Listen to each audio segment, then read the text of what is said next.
आता पाहूयात पुढची बातमी। अविनाश जाधव यांच्यासाठी राज ठाकरे यांची आज पुन्हा एकदा सभा होणार आहे।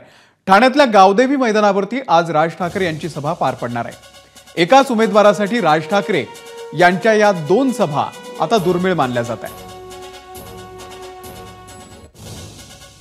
त्यामुळे ठाण्यातली ही जागा अविनाश जाधव ज्या ठिकाणाहून लढतायत ती प्रतिष्ठेची बनलेली आहे मनसेसाठी, आणि त्यामुळे राज ठाकरे यांची एकाच उमेदवारासाठी ठाण्यामध्ये ही दुसऱ्यांदा सभा पार पडते। आज ही सभा होणार आहे गावदेवी मैदानामध्ये। या ठिकाणी बिग फाईट कशी आहे बघूयात। मनसेचे उमेदवार अविनाश जाधव, त्यांच्या विरोधात भाजपचे उमेदवार संजय केळकर आहेत, तर ठाकरे गटाचे उमेदवार आहेत राजन विचारे।